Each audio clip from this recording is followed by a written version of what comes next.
Have you ever noticed how Galatians 5:22 and 23, where Paul lists the fruit of the Spirit, is basically telling you how to have spiritual integrity? Hello, I'm Clarence. I'm the preacher. Paul gave us the key to that basic spiritual integrity because it is so vitally important. It is so important that in order to excel as a Christian, to excel spiritually, you must have spiritual integrity. That has to be the very foundation of what you judge yourself by, how you excel and climb higher. Now, I know a lot of people like to look at the world. Very common thing. We tend to judge ourselves by how many people applaud us, or what kind of car we drive, or how big a house we live in, or income. And I'm here to tell you, God doesn't care about all those things. If you have a generous income, that's great. If you don't have any income at all, that's fine too. God is not judging us based on those worldly standards that are so common and familiar to us. He's judging us based on spiritual integrity. And you can itemize that by looking at the fruits of the Spirit in Galatians 5:22 and 23. And you can really get a sense of what God's looking for. One of the things that we also do is that we think, well, but if I had that higher standard of income, that bigger house, that greater fame on my social platform or whatever, then I would be a happier person. And that's nonsense. If you want to be a happy person, then what you need is spiritual integrity. I mean, a good, solid book, chapter, and verse foundation, and that connection with God where you're truly seeking His face and making progress in that. But rich people, famous people, they may be happy, some of them, and a lot of them aren't. You see, that money, that success is not the foundation of happiness. So if a person goes into success and didn't have the foundation, they're still going to wrestle with drugs and alcohol and depression and suicidal thought. And it's always on the news from time to time where somebody rich and famous did something really pretty stupid. And some of them even ended their own lives. Money's not the answer. The answer to happiness is to engage the fruits of the Spirit, to develop the fruit of the Spirit in you, or to sum it up, have true spiritual integrity. So we have what the world's looking for, and we have what God's looking for. Now, there's some more detail here that we can work out, and we're getting ready to right now.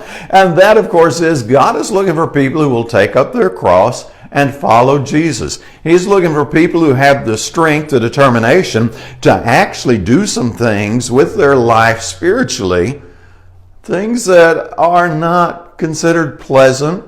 They may even be hard or difficult or challenging, but that's why He calls it take up your cross and follow Him. Too many people are looking for a cushy religion.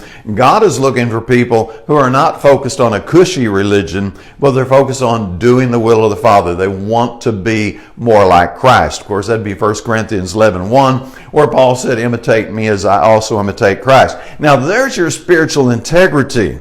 To be able to say, not my will, but thine be done, and then actually do the will of the Father, even when it hurts, even when it's unpleasant, even when there are other things you'd rather go do, but that takes priority. For example, 2 Timothy 2:15 says, study to show yourself approved to God, a workman need not be ashamed, but rightly dividing the word of truth. Now, a lot of people have never even read the Bible one time, cover to cover, in their entire life, because they're too busy doing other things. To sit down with the Bible and actually read every single page is too, this sounds odd, too painful for them. It hurts too much. It takes them away from other activities that are more enjoyable to the flesh. And I will agree. Other activities are more enjoyable to the flesh. Absolutely. But that's not the point.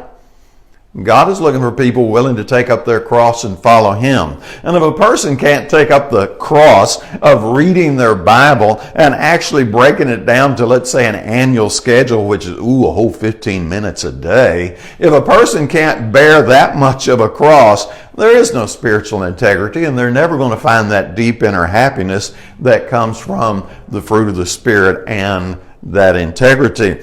Then you have things like prayer. At 1 Thessalonians 5:17, pray without ceasing. And so God is also looking for people who seriously engage Him in prayer. Seek the face of God, as some scripture would say. And then we have things like attendance. To me, if you ask me, that's the easy part. Come to a building that's got AC or heat and sit on a cushioned pew and sing 3 or 4 songs and listen to a 30-minute sermon and go home. God's really looking for something a little bit deeper than just people who show up at the church building once or twice a month and think they've really presented their bodies a living sacrifice. No, I'm sorry. Showing up a couple of times at the church building on the month is not presenting your body a living sacrifice like Romans 12:1 talks about. What God is looking for are people who do show up at the church building, absolutely, step in the right direction. But attendance is the refresher. Attendance is the break. It's that time where we get to re-energize before we go back out onto the battlefield Monday through Saturday. Sunday ought not to feel like a battle. It ought to feel more like a reprieve where you get to energize, nurture yourself, and then hit the battle again starting Monday. So let's sum it all up. When we talk about spiritual integrity and the fruits of the Spirit, it's loving God with all your heart. That's Matthew 22:37 through 39. He also says, love your neighbor as yourself. That's spiritual integrity. And it's not just a warm, fluffy feeling. Don't make that mistake. And that is a mistake that's easy to make.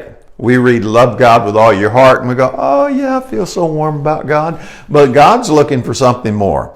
When Jesus demonstrated love, He left the glory of heaven behind, came down on earth as a man, lived in a time so rugged and brutal, we wouldn't even think about doing it for the most of us. And there He worked with men, stubborn men, confronted many various adversaries, whether it was the Pharisees, the Sadducees, or just people that were just hard to deal with.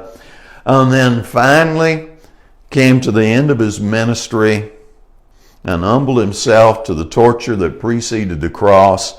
And then He took up His cross and He carried it to Mount Calvary and laid down His life. Now there's the biblical love that God's looking for. So when we talk about spiritual integrity, we're not just talking about church attendance. Yeah, good thing to do, but we're talking about something much, much deeper. And again, the fruits of the Spirit, Galatians 5:22-23, give you a lot of great insight when you start breaking down what is spiritual integrity. So share this video with somebody if you think they can handle the load of this one, because this one was a little bit heavy. But share this video with other people. Put your comments below if you have some questions, need some clarification. And as always, I hope you have a great day.